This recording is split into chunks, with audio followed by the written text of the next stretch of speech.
হুজুর আপনার কথা শোনার জন্য মাহফিলের পোস্টার হওয়ার পরের থেকে অপেক্ষা করছি, 8 কিলোমিটার দূর থেকে ওয়াজ শোনার জন্য আসছি। অতএব আল্লাহ যার হৃদয়ের মধ্যে দেন সে 8 কিলোমিটার থেকে দূর থেকে আসতে পারে, আর আল্লাহ যার হৃদয়ে দেয় না সে 800 মিটার দূরে থেকেও আসতে পারে না। কথা ঠিক কিনা? ওরা আবার আমাদেরকে ওয়াজ করে, হুজুর মাইক তো দূরে দূরে দিছেন, দূরের থেকে ওয়াজ শুনলে সমস্যা কোথায়? আমি তো বলি ভাই মাইক তো বাদ দে ভাই, আমার তো কয়েকশো ওয়াজ ইউটিউবে আছে, তোর তো পকেটের মধ্যে ওয়াজ আছে, তোর মাইক পর্যন্ত আসা লাগবে কেন? বাড়ির থেকে শুনলেই তো পারিস। কথা ঠিক কিনা? কিন্তু যুক্তি সেও দিয়েছে, যুক্তি আমার কাছেও আছে। আপনি যদি এই মাহফিলে আসেন তাহলে আপনার ভিন্ন রকম একটা লাভ হবে। আপনি যে মোবাইল ব্যবহার করেন, খেয়াল করো তরুণেরা, এই মোবাইলে 2 ভাবে ইন্টারনেট ব্যবহার করা যায়। কয়ভাবে? ওই যে মুরব্বীরা আন্দাজে হো হো করেন না, আপনি ইন্টারনেটের কি বুঝতেছেন? বাটন মোবাইল নিয়ে আপনি আন্দাজে হো হো করেন না। তরুণদেরকে বলতে যে কয়ভাবে? একটা ব্যবহার করা যায় সেলফ ডাটা, আর একটা ব্যবহার করা যায় ওয়াইফাই কানেকশন। ঠিক না? এখন আপনার মোবাইলের মধ্যে ওয়াইফাই কানেকশন, রাউটারের কাছে গেছেন, যাওয়ার পরে আপনি পাসওয়ার্ডের সাথে সংযোগ করেছেন, আপনার মোবাইলে ওর সাথে কানেকশন মিলাইছেন, এখন আপনি ইন্টারনেট ব্যবহার করতে পারছেন, আপনি আপনার মোবাইল চালাতে পারতেছেন, কেননা আপনার সাথে রাউটারের সংযোগ হয়ে গেছে, ওয়াইফাইয়ের সংযোগ হয়ে গেছে। কিন্তু বুঝে থাকলে বলেন তো, আপনি এই গ্রামে আছেন, আপনার পাসওয়ার্ডও জানা আছে, সংযোগও আছে, মোবাইলও আপনার অ্যান্ড্রয়েড, আপনার মোবাইলে কানেকশন হয়, কিন্তু আপনি কুমারখালী গেছেন অথবা কোনো প্রয়োজনে কুষ্টিয়াতে বাজার করার জন্য গেছেন, আপনার বাড়ির রাউটারটা কুষ্টিয়া বাজার পর্যন্ত কাজ করবে তো? বুঝে বলেন, করবে তো? কেন? পাসওয়ার্ড জানেন না, আপনার নিজের রাউটার না, লাইন নাই, তাও কুষ্টিয়া পর্যন্ত কাজ করবে না। কারণ কি? কারণ এইটার একটা ডিস্টেন্স আছে, ওই ডিস্টেন্সের বাইরে চলে গেলে আপনার রাউটারও আপনার মোবাইলে কাজ করে না। ঠিক না? আপনি পকেটে রেখে ওয়াজ শুনতে পারেন, ইউটিউবে শুনতে পারেন, দূরে মাইক দিয়ে শুনতে পারেন, কিন্তু এইটা হচ্ছে আল্লাহর রহমতের সামিয়ানা। যখন বান্দা আল্লাহর রহমতের সামিয়ানার নিচে আসে, ওই বান্দা আল্লাহ রাব্বুল আমিনের রহমতের ওয়াইফাইয়ের সাথে কানেকশনের সাথে যুক্ত হয়ে যায়, দেখতে পাই না, কিন্তু পাশ দিয়ে একদল ফেরেশতা দাঁড়ায় যায়, আল্লাহর কাছে বলে, রব্বুল আলামিন এরা তোমাকে দেখে নাই, জাহান্নাম দেখে নাই, জান্নাত দেখে নাই, কিন্তু কোরআনের মহাব্বতে আসছে, ওই ফেরেশতারা আল্লাহর কাছে বান্দার হয়ে ক্ষমা চায়। আল্লাহ এই সামিয়ানার নিচে যারা বসে তাদেরকে রব্বুল আলামিন ক্ষমা করে দেয়। আসার দরকার নাই, যাদের গুনাহ খাতা নাই ওরা হুদামিসা কেন আসবে? তোমরা বাড়ির যাও। তবে একটা অনুরোধ, বাড়ির থেকে বলে আসছো ভক্কর চক্কর করে ওয়াজ শুনতে যাচ্ছি, মাহফিলে যাচ্ছি, আর আসার পরে আড্ডা মারতেছো, কতকগুলা দেখলাম আইল দিয়ে নিচে নেমে গেছে, 3 বন্ধু মিলে, দেখা যায় না কিন্তু মধ্যে দিয়ে কেন জানি ধোঁয়া উঠতেছে। আল্লাহর ওয়াস্তে বলে দিলাম, ওয়াজ শোনার নাম করে ফাঁকি মারো না, বাড়ি চলে যাও, কোনো গুনাহ হবে না, ওয়াজ শোনা ফরজ নয়। কিন্তু তুমি যদি ওয়াজের নাম করে আসো আর রাস্তাঘাটে ঘোরো আর প্যান্ডেলে না আসো, কিয়ামতের দিনে এইটা তোমার জন্য উল্টা বুমেরাং হয়ে যেতে পারে। আমার আল্লাহ রাব্বুল আলামিন বলছেন, ওয়াযাক্কির ফাইন্না যিকরা তানফাউল মুমিনিন ওয়ামা খালাকতুল জিন্না ওয়াল ইনসা ইল্লা লিয়াবুদুন।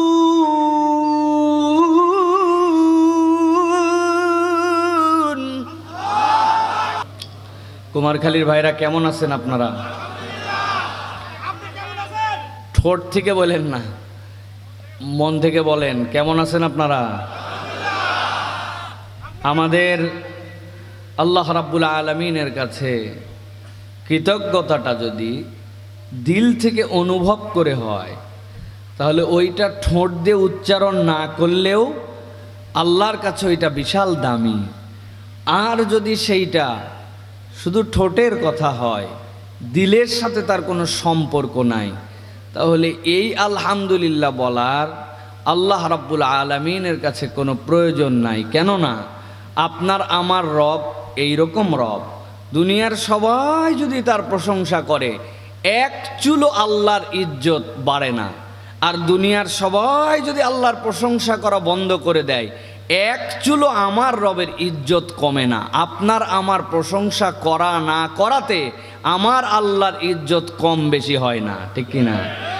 তাহলে আমরা কেন প্রশংসা করি? প্রশংসা করলে আমার লাভ। আমি যখন আমার রবের প্রশংসা করি দিল থেকে বুঝে বুঝে, তখন আল্লাহ আমার জন্য নিয়ামত বাড়িয়ে দেন। আর যখন বান্দা দিল থেকে করে না, তখন বান্দা বোঝে না তার নিয়ামত কেমনে কমে যায়। এই জন্য দিল থেকে অনুভব করতে হবে যে আল্লাহ, গত 2-3 বছর আগে কেমন ছিলাম, অন্ধদের তুলনায় আমি কেমন আছি। যেই ভিক্ষুকটা রাস্তাতে আসার সময় দেখলাম হাত পাইতে আছে, গরিব, কিন্তু আমার হাতটা এরকম না, আল্লাহ এরকম। আই রব্বুল আলামিন, অনেকের বাচ্চা কাচ্চাই নাই, আমার বাচ্চা কাচ্চা আছে। অনেকের বাচ্চা কাচ্চা আছে প্রতিবন্ধী, সেইগুলা তার জন্য আরেক ঝামেলা। আল্লাহ, কত লোক আছে আগামীকালকে সকালে কি খাবে তার কোনো গ্যারান্টি নাই। আপনি শুধু এরকম কল্পনা করবেন আর দিল থেকে অনুভব করবেন যে আল্লাহ, কত লোক হাত পাওয়ালা কিন্তু লোকজনের পাগলা বলে। আমার অনেক কিছু নাই কিন্তু আমাকে কেউ পাগল বলার সুযোগ নাই। আল্লাহ, আমি তোমার কাছে দিল থেকে বলতেছি আলহামদুলিল্লাহ। এইটা তখন হামদ হবে, আর বাকিটা হবে ঠোঁটের উচ্চারণ। সুতরাং আমাদের দিল থেকে অনুভব করে আল্লাহকে জানাতে হবে যে আল্লাহ, আমরা ভালো আছি, আলহামদুলিল্লাহ। প্রিয় ভাইরা, আল্লাহ আমাকেও ভালো রেখেছেন, রেখে আপনাদের মাঝে হাজির হওয়ার মতো তৌফিক দান করেছেন। যদিও শারীরিকভাবে একটু ভ্রমণ ক্লান্তি আছে। ভ্রমণ ক্লান্তির কারণ হচ্ছে আমি 48 ঘন্টা আগেও ঠিক এইরকমভাবে নিউ ইয়র্কে আমেরিকায় বসে একটা তাফসির মাহফিল করছি। তার আগে কয়দিন আগে গেছি, যাওয়ার পরের থেকে প্রায় 40,000 মাইল কম বেশি শুধু বিমানে, 18-20 ঘন্টা শুধু উপরে বিমানে, এক একটা ফ্লাইট টাইম 18 ঘন্টা নন স্টপ। তো এরপরে আপনাদের এখানে সরাসরি আসছি, সেই হিসাবে এগুলো বলার কথা নয়, কিন্তু নিজের শরীরের মধ্যে, মানুষ তো আমিও, আমার শরীরের মধ্যে একটা অস্বস্তি আছে। একটা দিন আর রাত মিলে নাই। এখন ওই জায়গায় তুমুল দিন, আমার এই জায়গায় তুমুল রাত। মানে আমার যখন ঘুমানোর কথা আমি তখন ওয়াজ করি, আর আমার যখন জেগে থাকার কথা আমি তখন ঘুমানোর চেষ্টা করি। কোনোটাই ঠিকঠাক মতো হয় না। তো প্রিয় ভাইয়েরা, আল্লাহ রাব্বুল আমিন আপনাদের কাছে নিয়ে আসছেন, এই জন্য আমি আল্লাহ রাব্বুল আমিনের কাছে ব্যক্তিগতভাবে কৃতজ্ঞ। যদিও রাত দীর্ঘ হয়ে গেছে, আমি যে কোনো মাহফিলে আসার আগেই বলে নেই, ভাইজান আমাকে দয়া করে 9টা থেকে 9:30টার মধ্যে দিবেন। কেননা মানুষজন কোরআন থেকে কথা শোনার জন্য আসে। এই যে আকর্ষণ, এই যে মানুষের উপস্থিতি, এইটা কোনো রাজনৈতিক দলকে যদি জড়ো করতে হয় এই মানুষকে, তাহলে বহু কাঠখড় তাদেরকে পোড়াতে হয়। বিরিয়ানির প্যাকেট দেওয়া লাগে, পকেট মানি দেওয়া লাগে, গায়ের গেঞ্জি দেওয়া লাগে, মাথার ক্যাপ দেওয়া লাগে, বাস ভাড়া দেওয়া লাগে, এরপরে নিয়ে আসার পরে ফেরার সময় মহিলা হলে শাড়ি গিফট করা লাগে, তারপরেও মাঠে লোক পাওয়া যায় না। কথা ঠিক কিনা ভাই? কিন্তু এই যে যারা চলে আসছে এদেরকে কিচ্ছু দেওয়া লাগে না, উল্টা হুজুররা বুদ্ধি শুদ্ধি করে প্রতিষ্ঠান চালানোর জন্য তাদের টাকা বাইর করে, ঠিক কিনা? তাহলে এই আকর্ষণটা হচ্ছে কোরআন শোনার আকর্ষণ, এটা হচ্ছে ইমানের আকর্ষণ। এই জন্য এই ইমানকে মূল্যায়ন করে আমাদেরকে কোরআনুল কারীমের এই আয়োজনগুলোকে সর্বোচ্চ সুন্দর করার জন্য চেষ্টা করতে হবে, ঠিক না? এইগুলা যে আয়োজন, এইগুলা যদি আমরা আসি, তাহলে আল্লাহ রাব্বুল আলামিন ওই বান্দাদের জন্য দুনিয়া আখিরাতের কল্যাণ দান করেন। এটা আল্লাহ রাব্বুল আলামিনের গ্যারান্টি। এই প্রোগ্রামে আসলে, কোরআনের সাথে আসলে লাভ যে হয়, এই গ্যারান্টি দিয়েছেন কে? আর একটুখানি দিল থেকে বলেন কে? আর একটুখানি সমস্যরে বলেন কে? আল্লাহ রাব্বুল আলামিন বলছেন, ও নবী, আমি আল্লাহ রাব্বুল আলামিন আপনাকে জানায় রাখলাম, ফাতাওয়াল্লা আনহুম ফামা আনতা বিমালুম।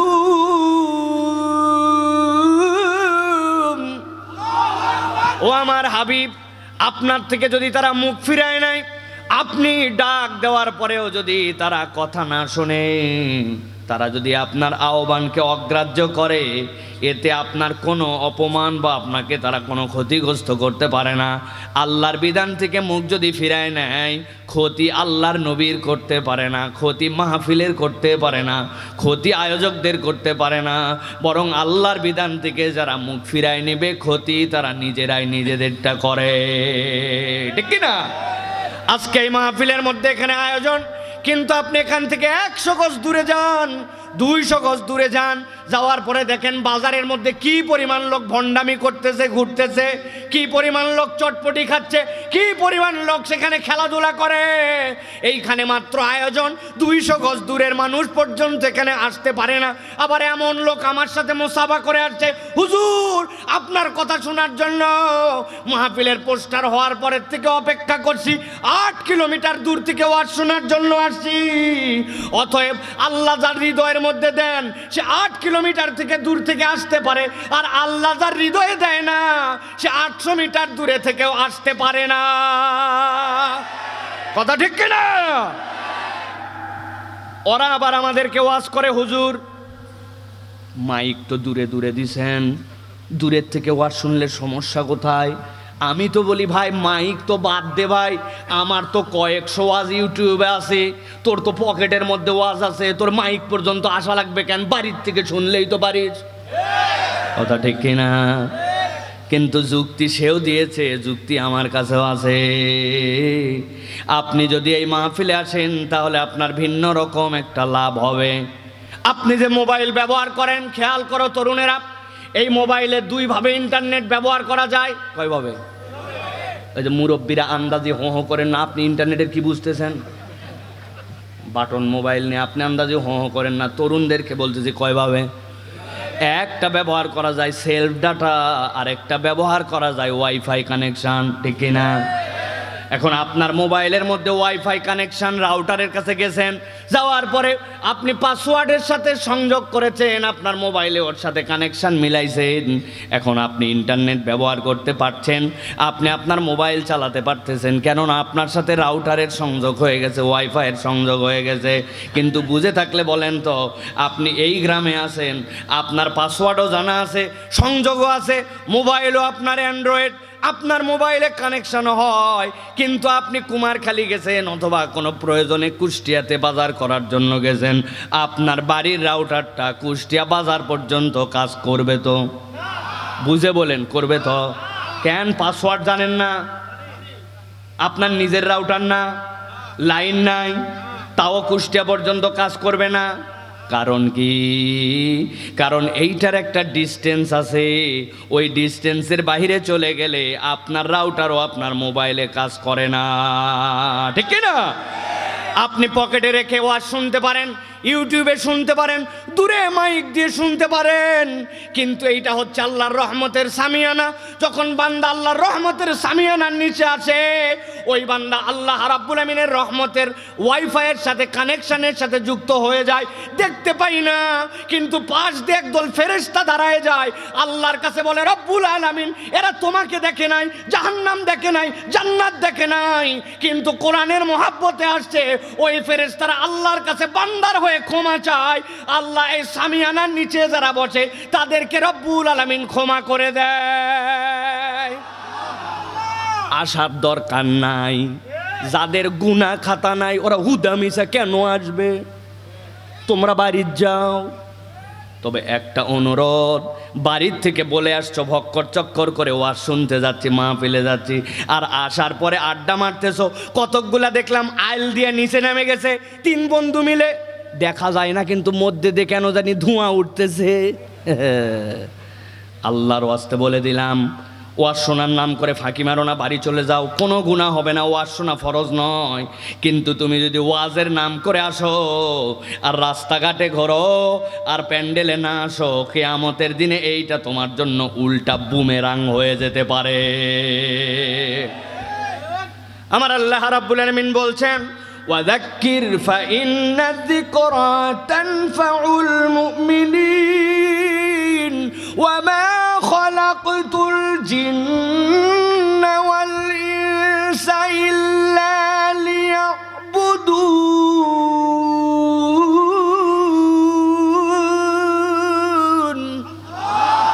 ও দুনিয়ার মানুষ, নবীর মাধ্যম দিয়ে তোমরা জেনে নাও, ফাযাক্কির, ও আমার হাবিব আপনি জিকির করেন, আপনি কোরআনের বার্তাটা মানুষের কাছে পৌঁছান। এই স্মরণটা জানা কথাটাই আরেকবার বলে দেন তাদের কাছে, ওয়াযাক্কির, আমি আল্লাহ গ্যারান্টার হলাম, ফাইন্না যিকরা তানফাউল মুমিনিন, আমি আল্লাহ গ্যারান্টার হলাম এই জিকির, এই কোরআনের আলোচনা, এই আল্লাহ রাব্বুল আলামিনের জিকিরের মাজলিস অবশ্যই অবশ্যই ইমানদারদের জন্য কল্যাণ দিবে। সুবহানাল্লাহ। জিজ্ঞাসা করতে পারেন কি কল্যাণ দিবে, এই কোরআন আমার জন্য কি উপকার দিবে? আমি একটু বোঝানোর জন্য বলি, ঠান্ডা মাথায় আগে ভূমিকার কথাগুলো বোঝেন। আল্লাহ রাব্বুল আলামিন এই জায়গাতে এই কথাটাকে আম করে রেখেছেন, খাস করেন নাই। কি উপকার? তানফাউ, এইটা হচ্ছে আম কথা। আল্লাহ রাব্বুল আলামিন এর দ্বারা উপকার দিবেন। কি উপকার দিতে পারেন আল্লাহ এবার একটু বোঝানোর জন্য বলছেন। আমি ধারাবাহিকভাবে সামনে যাচ্ছি, আবার পেছন থেকে আবার সামনে আসব, খুব খেয়াল করে দেখেন। আল্লাহ এর পরের আয়াতে বলছেন, ওয়ামা খলাকতুল জিন্না ওয়াল ইনসা ইল্লা লিয়াবুদুন। ও আল্লাহর বান্দারা, জেনে রাখো আমি এই দুনিয়াতে জিন আর ইনসানকে কেবলমাত্র আমার ইবাদতের জন্য সৃষ্টি করেছি। তাহলে আপনি আমি কার ইবাদতের জন্য সৃষ্টি হয়েছি? পেছনের লোক কথা বলে না, কার? আল্লাহর ইবাদতের জন্য সৃষ্টি হয়েছে। এই আয়াত পর্যন্ত চলেন। এবার এরপরে এক ধাপ আগায় চলেন। আল্লাহ কি বলেন খেয়াল করেন। আল্লাহ বলছেন, মা উরিদু মিনহুম মির রিজকিন ওয়া মা উরিদু আন ইউতঈমুন। আল্লাহ বলছেন যাদেরকে আমি ইবাদতের জন্য সৃষ্টি করলাম, বান্দা এটা ভেবো না তুমি ইবাদত করে আল্লাহর বিরাট কল্যাণ করে দাও। আল্লাহ বলছেন, মা উরিদু মিনহুম মির রিজকিন, আমি আল্লাহ রাব্বুল আলামিন আমার এই জিন ইনসানের কাছে কোনো রিজিক প্রত্যাশা করি না। আমি তাদের কাছ থেকে কোনো রিজিকের মুখাপেক্ষী নয়। ওয়া মা উরিদু আন ইউতঈমুন, এরকম নয় যে তারা আমাকে খাওয়াবে, এইটাও তাদের কাছে প্রত্যাশা করি না। আল্লাহ এর পরের আয়াতে উল্টা কথা বলতেছেন। আল্লাহ বলছেন, বান্দা জেনে রাখো, ইন্নাল্লাহা হুয়ার রাজ্জাকু যুল কুওয়াতিল মাতিন, আমি আল্লাহ তো তার কাছে রিজিক প্রত্যাশা করি না, বরং আমি নিজের পরিচয় দিলাম, আমি বান্দার জন্য রাজ্জাক। কেমন রাজ্জাক? যেই রিজিক দাতা কারো মুখাপেক্ষী নয়, কিয়ামত পর্যন্ত রিজিক দিলেও যার রিজিকের একটা দানাও কমবে না। আল্লাহু আকবার। বুঝার জন্য বলছে, এবার পেছন দিক থেকে আগান। আমার কথা বুঝতেছেন তো? আল্লাহ বলতেছেন, নিশ্চয় আল্লাহ হচ্ছেন রাজ্জাক। কেমন রাজ্জাক? যিনি অমুখাপেক্ষী, যিনি আল্লাহ রাব্বুল আমিন অসীম দিতে পারেন। চলেন এর আগের আয়াতে কি বলছেন আল্লাহ? আল্লাহ বলতেছেন, আমি তোমাদের কাছে রিজিকও চাই না, আমি তোমাদের কাছে কোনো খাদ্য প্রত্যাশা করি না। আল্লাহ রাব্বুল আমিন রাজ্জাক, বান্দার কাছে কিছু চান না। এর আগের আয়াত আল্লাহ কি বলছেন? আল্লাহ বলছেন, ওয়ামা খলাকতুল জিন্না ওয়াল ইনসা ইল্লা লিয়াবুদুন, আমি জিন আর ইনসানকে কেবলমাত্র আমার ইবাদতের জন্য সৃষ্টি করছি। তার মানে আমরা হচ্ছি রব্বুল আলামিনের আবদ, আর আল্লাহ হচ্ছেন আমাদের মাবুদ। আল্লাহ তার আগের আয়াতে কি বললেন?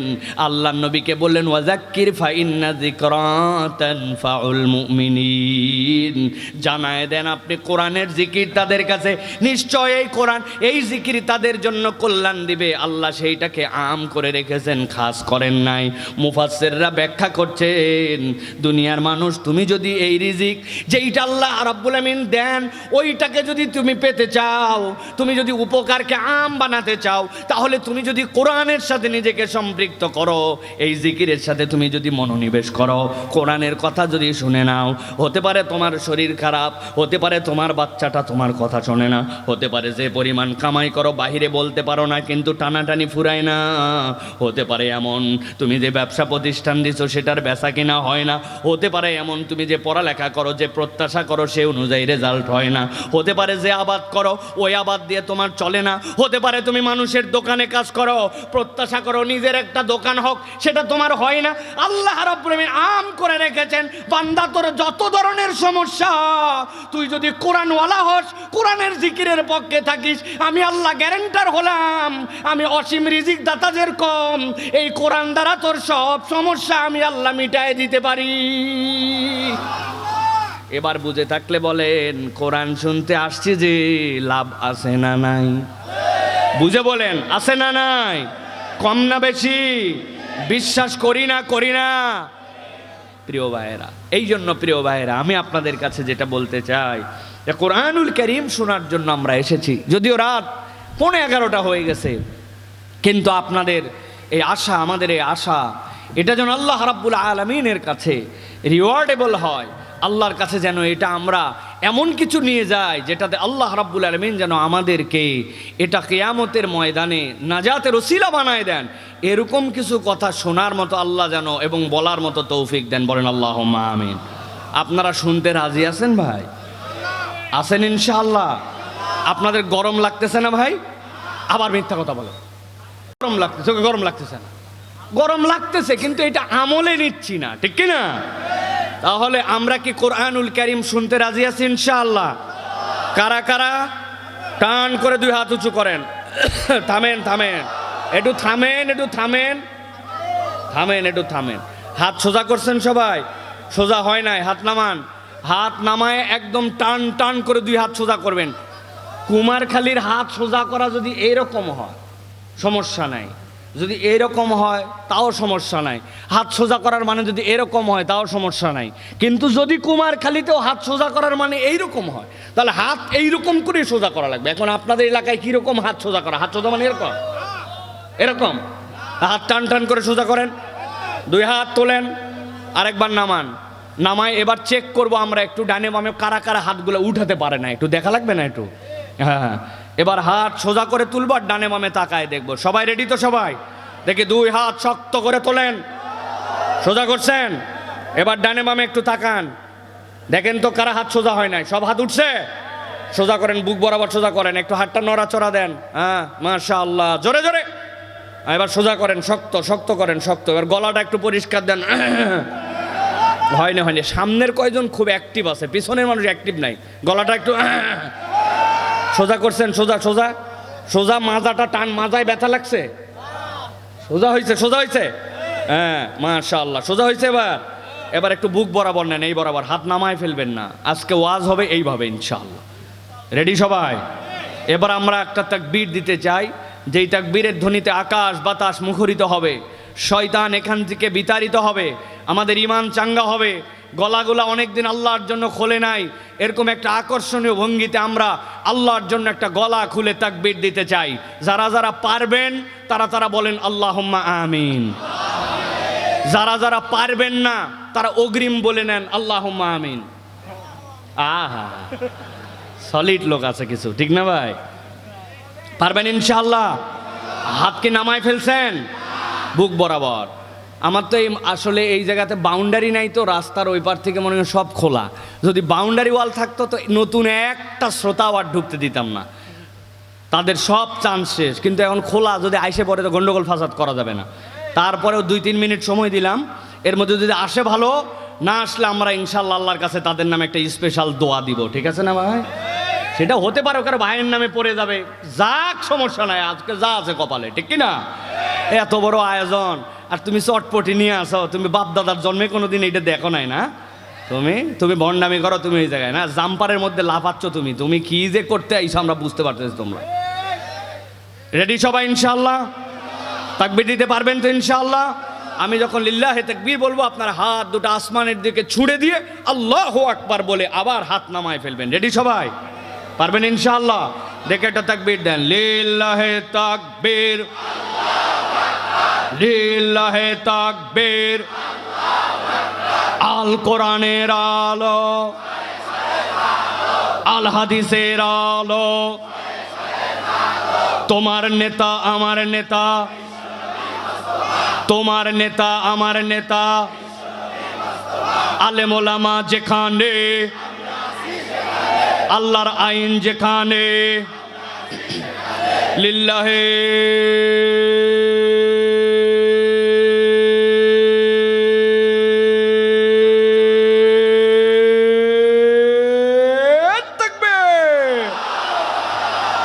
আলহামদুলিল্লাহ, আলহামদুলিল্লাহ বলেন।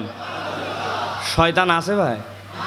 কুমারখালী ব্রিজের যেরকম টোল উঠে গেছে, ওই শয়তানও টোল ছাড়াই ব্রিজ পার হয়ে চলে গেছে, ঠিক কিনা ভাই?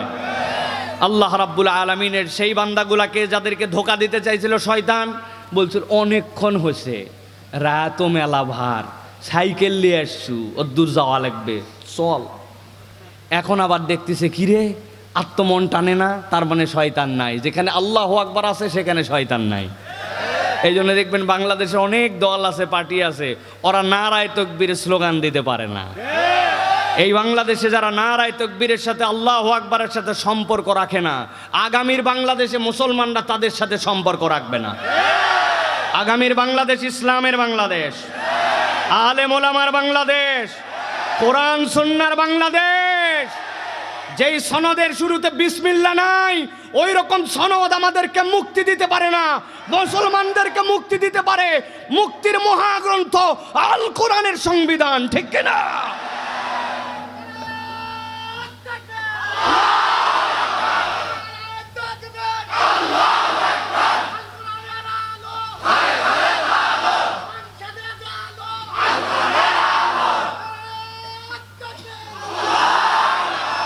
মাশাআল্লাহ মাশাআল্লাহ, আল্লাহ আমাদেরকে কবুল করুন, আল্লাহুম্মা আমিন। প্রিয় ভাইয়েরা, আর ভূমিকা নয়, অনেক সময় চলে গেছে। আমি আজকে আপনাদের কাছে মূলত যে বিষয় থেকে কথা বলতে চাই সেটি হচ্ছে, এই দুনিয়ার জীবন যখন আমাদের শেষ হবে, তখন দুনিয়ার জীবনের পরে আমাদের আরেকটা জীবন আল্লাহর সামনে শুরু হবে। ওই জীবনটা যখন শুরু হবে, ওই জীবনে আল্লাহ রাব্বুল আলামিন বান্দাদের জন্য বিচার ফায়সালা করবেন এবং বান্দাদের জন্য উত্তম এবং অনুত্তমের ফায়সালা করে বান্দাকে জান্নাত অথবা জাহান্নামে পাঠাবেন। এই যে ছোট্ট ভূমিকা দিলাম, এইটার উপর আমাদের কি বিশ্বাস আছে ভাই? কথা বলেন, আছে ভাই? আলহামদুলিল্লাহ, বিশ্বাস আছে বলেই না আমরা এখানে আসছি, বিশ্বাস না থাকলে তো আমরা আসতাম না।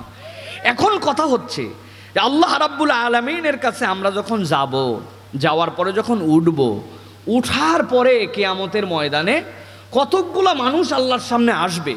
আসার পরে তারা আল্লাহ রাব্বুল আলামিনের বিচার ফায়সালার ওই দিনে ঘাবড়ায় যাবে। ঘাবড়ায় যায় শুধু একটা কথা বলবে, বুকে বাড়ি দিবে, কপালে বাড়ি দিবে, আর বলতে থাকবে হায় আফসোস, হায় আফসোস। বলেন তো সবাই একবার, কি বলবে? আল্লাহ ঠিক এই ভাষায় বলেছেন, এটা আমার ভাষা নয়। ওই মানুষেরা কপালে বাড়ি দিবে, হাতে কামড় দিবে, বুক চাপড়াবে, আর একটা কথাই বলবে হায় আফসোস, হায় আফসোস। কি বলবে? এখন কথা হলো যে ওই দিনে যাওয়ার পরে আল্লাহ রাব্বুল আলামিনের সামনে যারা হায় আফসোস, হায় আফসোস বলবে, সেই দিনটা কি ভাই হয়ে গেছে না এখনো হয় নাই? বুঝে বুঝে কথা বলেন, হয়ে গেছে না এখনো হয় নাই? হয় নাই।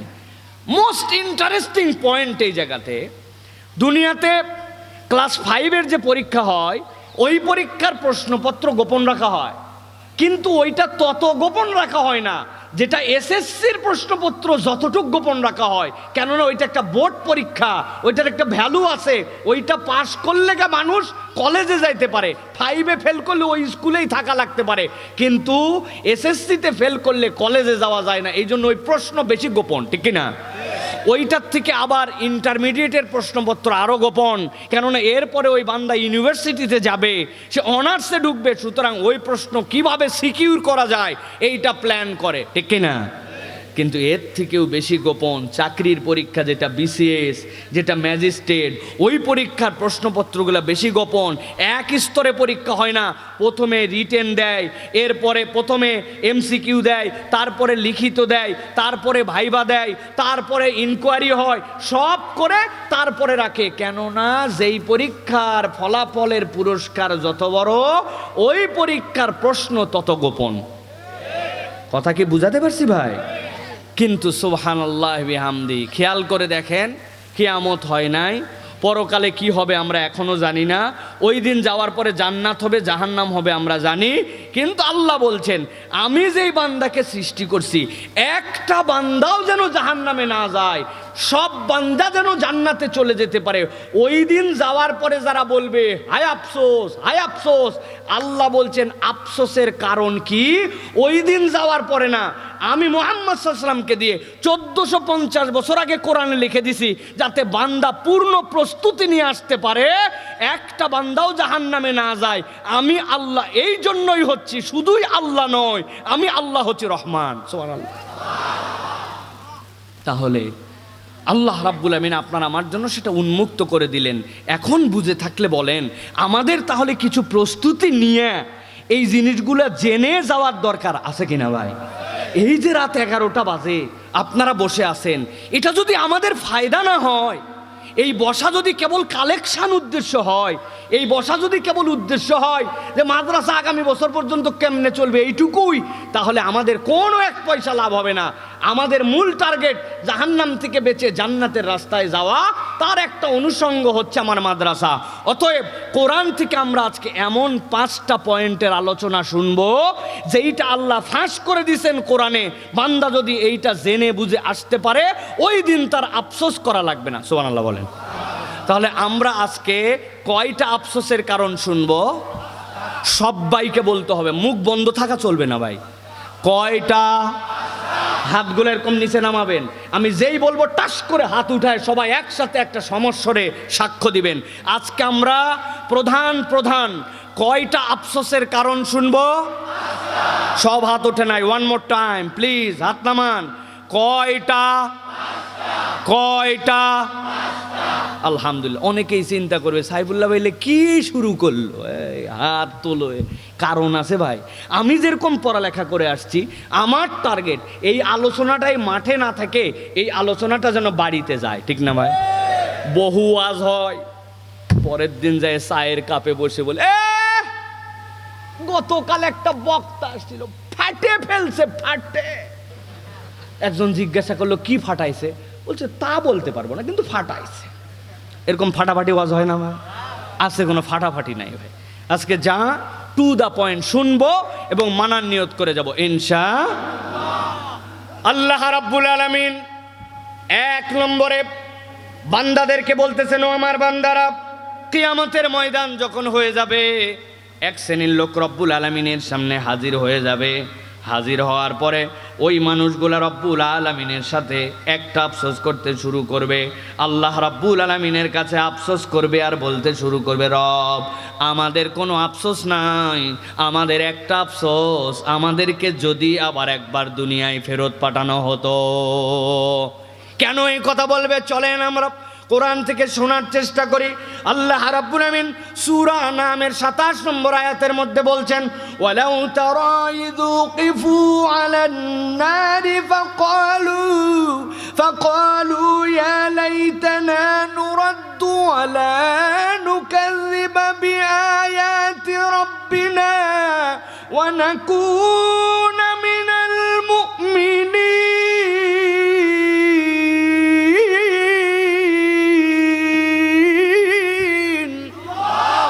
আমার আল্লাহ রাব্বুল আমিন বলছেন, ও আমার হাবিব, আপনি যখন দেখতে পাবেন একদল লোককে তার বিচার করে দেওয়া হয়েছে, বিচার করার পরে ওই মানুষগুলার ওই দিন পরিণতিটা আপনি দেখতে পাবেন। দুনিয়ার বুকে আপনি তাকে দাওয়াত দিয়েছিলেন, দুনিয়ার বুকে আপনি তাকে ডেকেছিলেন, ওই মানুষগুলার অহমিকা এমন ছিল, ওই মানুষগুলা স্বয়ং মুহাম্মাদুর রাসূলুল্লাহ সাল্লাল্লাহু আলাইহি ওয়াসাল্লামকে পর্যন্ত অপমান করেছিল। ওই মানুষগুলা আল্লাহর নবীর মাথার মধ্যে বুড়ি চাপায় দিয়েছিল। ওই মানুষগুলা ঈমান যে এনেছিল তাদেরকে লোহার কড়াইয়ের উপরে চাপায় দিয়েছিল। জীবন্ত ওই মানুষগুলাকে তারা কয়লার উপরে উঠায় দিয়েছিল। এমন ইতিহাস ছিল, একটা উট একদিকে পায়ের সাথে দড়ি দিয়ে বেঁধে দিয়েছে, আরেকটা উটের সাথে আরেক দিকের পা বেঁধে দিয়েছে, দৌড় দিছে, দুই দিকে দুইটা জীবন্ত মানুষ আলাদা হয়ে গেছে। মক্কার জমিনে বসে একদম খানায় কাবার চত্বরে আবু জেহেল হাতের বর্ষা দিয়া সুমাইয়া রাদিয়াল্লাহু তাআলার দিকে থ্রো করেছিল। সুমাইয়া রাদিয়াল্লাহু তাআলা লজ্জাস্থান ভেদ করে সুমাইয়া রাদিয়াল্লাহু তাআলা সেখানে শহীদ হয়ে গিয়েছিল। আল্লাহ বলতেছেন, ও আমার হাবিব, এইগুলো আপনি আপনার চোখে দেখেছিলেন, কিন্তু কিয়ামতের দিনে আমি আপনাকে এমন মাকামে মাহমুদে বসাবো, যেই জায়গাতে বসান পরে আপনি একটা ভিন্ন দৃশ্য ওই দিন দেখতে পাবেন। কি দৃশ্য? আল্লাহ বলতেছেন, ওয়ালাউ তারা, যদি আপনি সেই দিন দেখতেন, ইযু কিফু আলান নার, যাদের জাহান্নামে যাওয়ার ফয়সালা হয়ে গেছে, ওই মানুষগুলাকে আল্লাহ রাব্বুল আমিন জাহান্নামের পাশে দাঁড় করাবেন। তখনও ফেলে দেওয়া হয় নাই, খেয়াল করেন, দাঁড়াইছে সেই জায়গায়। দাঁড়ানোর পর আল্লাহ বলতেছেন, তাদের মুখ দিয়ে আবার একবার শোনা হবে, কি বলতেছে তারা? ফাকালু, সবাই মিলে বলতে শুরু করেছে, ইয়া লাইতানা, কি আফসোস আমাদের। কি জন্য আফসোস রে তোদের? জাহান্নামের সামনে দাঁড়ায় বলতেছে, আফসোস আমাদের নুরাদ্দু, যদি একবার আমরা দুনিয়ায় ফেরত যেতে পারতাম। দুনিয়ার থেকেই তো এখানে আসছিস, আবার কেন দুনিয়ায় যেতে চাস? সাথে সাথে বলতে শুরু করবো, আলা নুকাযযিবা বিআয়াতি রাব্বিনা, একবার যদি আমরা এবার দুনিয়ায় যেতে পারতাম, ওয়াদা করতেছি আল্লাহর কোনো আয়াত আর অস্বীকার করতাম না। আল্লাহর বিধান যেইগুলা আমাকে বলা হয়েছিল ওইগুলো আমি জানতাম সত্য, কিন্তু মানি নাই। কিন্তু আজকে জাহান্নামের সামনে দাঁড়ায় আমার বোঝা হয়ে গেছে, আল্লাহর বিধান একটাও আর ওই দিন যাওয়ার পরে অস্বীকার করতাম না। একবার যদি ফেরত যেতাম। আর কেন যেতে চাও? ওয়া নাকুনা মিনাল মুমিনিন, এবার যদি আমরা একবার দুনিয়ায় ফেরত যেতে পারতাম, আমরা পাক্কা পাক্কা ইমানদার হয়ে যেতাম। বুঝে থাকলে সমস্বরে একসাথে উত্তর দেন। ওই দিন জাহান্নামের ফয়সালা হওয়ার পরে এই আফসোস করার দ্বারা কি ওই ব্যক্তিদেরকে দুনিয়ায় ফেরত আসার কোনো সুযোগ দেওয়া হবে? সুযোগ দেওয়া হবে? আমার আল্লাহ রাব্বুল আমিন বলছেন, তারা বলতেই শুরু করবে, রব্বানা আবসারনা ওয়া সামি'না ফারজি'না না'মাল সালিহান ইন্না মুকিনুন। ওই মানুষেরা বলতে শুরু করো, আমার আল্লাহ রব্বানা আবসারনা ওয়া সামি'না, নিজের চোখে তো আমরা দেখে ফেলছি, ওই তো আমাদের জাহান্নাম। ওয়া সামি'না, জাহান্নামের আর্তনাদ আমরা শুনে ফেলছি। আল্লাহ একটা চান্স দাও আমাদেরকে, ফারজি'না, আমরা দুনিয়ায় যেতে চাই। কেন যেতে চাস? না'মাল সালিহা, দুনিয়ায় যদি একবার নিয়ে যাও আমরা নেক কাজ করে করে ভরে ফেলবো। নাকুনা মিনাল মুমিনিন, আর আমরা পূর্ণ ইমানদার হব। ওই দিনের এই আফসোস বান্দার কোনো কাজ দিবে না। তাহলে এই দুই আয়াত থেকে আমরা তিনটা পয়েন্ট বুঝতে পারি। ওই দিন আফসোস করবে দুনিয়ায় ফেরত যাওয়ার জন্য, তবে দুনিয়ায় খেল তামাশা করতে চাইবে না। আসতে যাবে 1 নম্বর আল্লাহর আয়াতের স্বীকারকারী, 2 নম্বর মুমিন, আর 3 নম্বর নেক কাজ করার নিয়ত করে ফিরতে যাবে। তার মানে ওই দিনের আফসোস থেকে বাঁচতে হলে দুনিয়ায় থাকতেই আমাদেরকে এই 3টা কাজে মনোযোগ দেওয়া লাগবে, ঠিক না? বলবেন হুজুর আলহামদুলিল্লাহ একটা পয়েন্ট আমরা দারুণ আগায় আছি, আমরা কেউ আল্লাহর আয়াত অস্বীকার করি না, কথা ঠিক কি না? কথা বলেন, কথা ঠিক কি না? আরেকবার ঠিক করে বলেন, কথা ঠিক কি না? বুঝবেন সাইফুল্লাহ ভাই যখন 3 বার জিজ্ঞাসা করছে, নিশ্চয়ই এর পিছনে কোনো একটা কারণ আছে। ফাও ফাও চিল্লায় নাই। বলছি তো রব্বুল আলামিন আপনার কোনো আয়াত অস্বীকার করি না, কিন্তু এবার একটু যদি হিসাব বরাবর করতে আসি তাহলে দেখতে হবে আয়াত অস্বীকার করি কিনা। চাচা 1000 টাকা একটু হাওলা দেন। টাকা নাই বললাম, সর এখন চাচারে বড় বিপদে আছে, ডাক্তার দেখানো লাগে, 1000 দেন। আবার কথা বলছে মুরব্বী এত দাপকি দুপকি মারেন না, মনে করছেন ফাও ফাও টাকা নিতে আসছি? জি না, আজকে কি বার? শনিবার।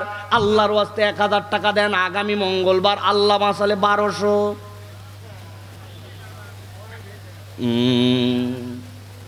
ব্যাককল কোথাকার, মানুষের হাতের মধ্যে টাকা থাকে নাকি? বাড়ির চল, বাড়িতে নিয়ে চলে গেছে। যাওয়ার পরে 1000 টাকা বের করে দিয়েছি, দিয়ে বলতেছে লাগলে আরো বল, আমি একাই এই কারবার করি না, তোর শাশিও করে, তবে যা করবি দ্রুত কর। আসরের নামাজ পড়ে আসছি, মাগরিবের ওয়াক্ত কাছাকাছি, আমি কিন্তু মাগরিবের নামাজ জামাতে ধরবো। আসর পরে আসে, দাদনে টাকা লাগায়, সুদে টাকা খাটায়, আবার মসজিদের সেক্রেটারিও হয়, অনেক সময় ক্যাশিয়ারও হয়। এরকম লোক আমাদের কুমারখালীতে না। একটু আগেই বলছেন আপনারা আল্লাহর আয়াত অস্বীকার করি না, আবার এখন বলতেছেন কুমারখালীতে এই রোগ আছে। আল্লাহ বলতেছেন, ও বান্দা আমার আয়াত মানে তুই, তাহলে তুই বুঝিস নাই আমি আল্লাহ তোর প্রতি যা আদেশ করেছি সেইটা তুই মেনে নে, সন্তক করে নে। আমি আল্লাহ রাব্বুল আমিন যেটা হারাম করেছি সেইটা তুই সেখান থেকে ভুলেও সেদিকে যাস না। ওইটার নাম হচ্ছে আল্লাহর আয়াত মানা। আল্লাহর আয়াত মানা এইটা নয় যে আল্লাহ তোমার আয়াত বিশ্বাস করি, এই ভক্কর চক্কর বিশ্বাসের কোনো দাম নাই। আমার আল্লাহ রাব্বুল আমিন এই জন্য বলছেন, আল্লাহর আয়াত যেটাই বলছো বুঝে সুঝে বলো, বুঝে সুঝে মানো। এমন অনেক মুসলমান আমাদের মধ্যে আছে, এখানেও আছে, যেই মানুষেরা নামে মুসলমান কিন্তু সুযোগ পাইলেই মিথ্যা কথা বলতে ছাড়ে না। আছে ভাই, আছে, এরকম লোক আছে। খুব দারুণ ব্যবসা হিসেব। আমি মাঝে মাঝে উদাহরণ দেই। মুদিখানার দোকানদার, বড় দোকানদার। সকালবেলা গোসল করে আসছে, এত বড় দাড়ি, দাড়ির ভিতরে পানি বাইতে গেছে। সকালবেলা আসে দাড়ি ঝাড়তে, স্যার দোকানের সামনে দাঁড়ায় আছে। এক লোক আসছে, বাবা মসুরি কালাই আছে, বলছে আছে মানে এই যে সব দেশিটা, আরে এই যে ওই দোকানে মসুরি আছে ইন্ডিয়ান, ওই দোকানে মসুরি আছে চাইনা, ওই দোকানে মসুরি আছে বাংলা। বাংলাটার দাম বেশি, ইন্ডিয়ানটা একটু কম, চায়নাটা আর একটু কম। ওই লোক বুদ্ধি করে আগের রাত্রে বাংলা মসুরির সাথে ইন্ডিয়ান আর চায়না এক মনের বস্তার মধ্যে মাত্র 10 কেজি করে মিশ দিছে। এই লোক আসার পরে আছে মানে এক নম্বর।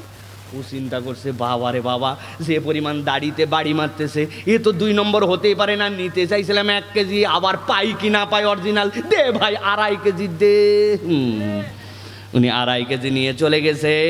এই যে ধোকাবাজ, যেই ধোকাবাজ দাড়িতে বাড়ি দিল, নামাজের সময় দোকান বন্ধ করে মসজিদে গেল, কিন্তু বান্দাকে ঠকালো, মিথ্যা কথা বলল। আল্লাহ রাব্বুল আলামিনের আয়াতকে কি সে স্বীকার করছে না অস্বীকার করছে? এরকম লোক আমাদের এলাকায় আছে, আছে ভাই, আছে। ভালো করে বোঝেন। এই জন্য আমার আল্লাহ রাব্বুল আমিন বলছে, তারপরে আফসোস হবে বান্দা, আমি আল্লাহর আয়াতগুলাকে অস্বীকার করে এসেছি। মুখে অস্বীকার করে নাই, কিন্তু তার কার্যকলাপ দেখে বোঝা গেছে আল্লাহর আয়াতের প্রতি ওই বান্দার পূর্ণ ভরসা নাই, ঠিক না? অতএব 1 নম্বর আফসোস এইটা ভালো করে মনে রাখতে হবে। দুনিয়ার বুক থেকে নেক কাজ করার যদি সুযোগ থাকে, কখনো সেটা ছাড়া যাবে না। আল্লাহর আয়াতে কারিমা কখনো যদি আল্লাহর পক্ষ থেকে এসে থাকে, ওই নিদর্শন যদি আমার কাছে ফরজ বিধান জানা হয়ে থাকে, ওইটা কখনো সেখান থেকে মুখ ফিরানো যাবে না। অনেক তরুণ আছে, অনেক যুবক আছে, অনেক মুরব্বী আছে, বয়স হয়ে গেল কিন্তু আজ পর্যন্ত পাঞ্জেখানা মুসল্লি হতে পারলো না। ওয়াজ মাহফিলেও আসে, চান্দাও দেয়, জুম্মার দিনেও যায়, কিন্তু মাহফিলের মধ্যে আসলে কি হবে? 5 ওয়াক্ত নামাজ পড়ে না। এরকম মুসলমান আছে কিনা? কথা বললেন, আছে কিনা? মাঝে মাঝে আমরা মনে করি দুনিয়ায় অনেকগুলা পাগল আছে, যেই পাগলগুলার কাজ কাম দেখলে আমাদের হাসি পায়। পাগলগুলার কাজ কাম দেখলে আমরা নিজেরাই বলি, মানুষ এত পাগল হতে পারে? বলি ভাই, এরকম একটা পাগলের গল্প আমার জানা আছে। এই পাগলের নাম হচ্ছে মুসনা পাগলা। কি পাগলা? মুসনা পাগলা। বাড়ি হচ্ছে কুমিল্লা। এই পাগলের কোনো বাজে অভ্যাস নাই, কাউকে মারে না, ধরে না, ডিস্টার্ব করে না, কিচ্ছু না। খালি একটা বদ অভ্যাস, ফাঁকা বোতল কুড়ানোর জন্য অস্থির। বোতল চাই তার। এক লোক বোতল খুলে পানি খাচ্ছে, মুখের দিকে তাকায় আছে, কই পানি খাবি? কই না, তাড়াতাড়ি শেষ কর, বোতল লাগবে। কি জ্বালা! কেমনে তাহলে এত তাড়াতাড়ি খাবে আর কেমনে বোতল নেবে? কিন্তু ওর টার্গেট হচ্ছে বোতল আর বোতল। কুমিল্লার লোক অস্থির হয়ে একদিন সিদ্ধান্ত নিয়ে তারে বুঝাইছে, এই পাগলা, কুমিল্লায় আর কয় বোতল? তোর যত বোতল লাগে, ঢাকা শহর হচ্ছে বোতলের শহর, চলে যা। অনেক পাম্প ভর্তি দেওয়ার পরে পাগলা গিলে নিছে পাম্প। ঠিকই তো, যদি ঢাকায় এত বোতল পাওয়া যায় তাহলে তো আমার আর কুমিল্লায় থাকার দরকার নাই, ঢাকায় যাব।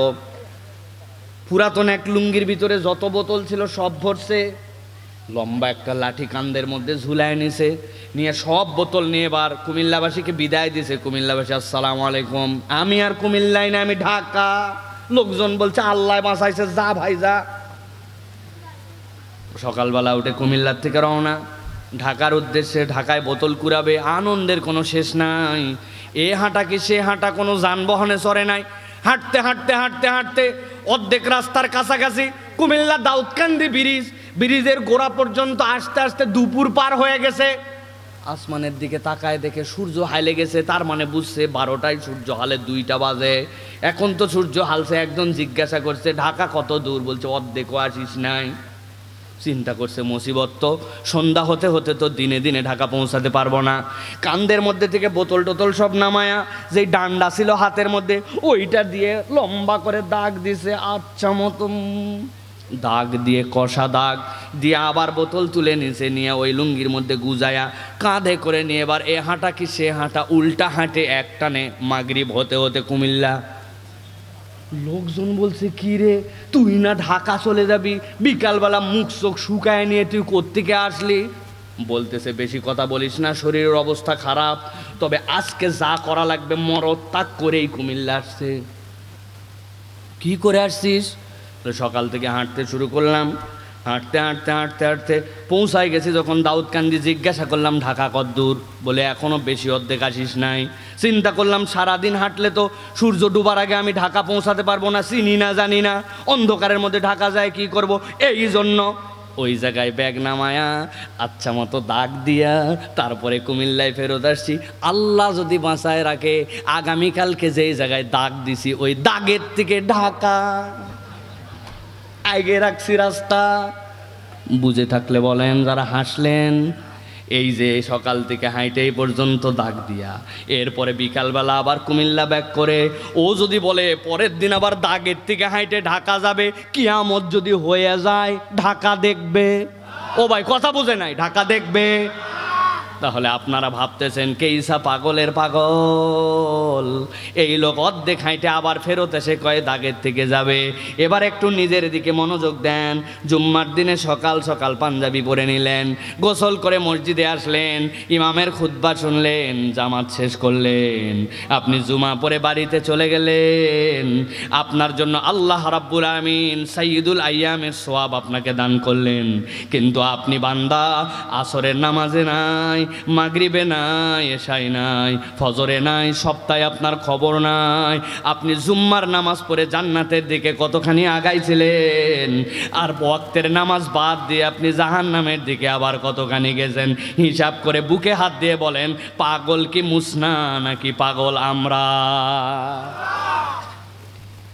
আমার আল্লাহ রাব্বুল আলামিন বলছেন, রব্বানা বসারনা ওয়া সামি'না ফারজি'না না'মাল সালিহান ইন্না মুকিনুন।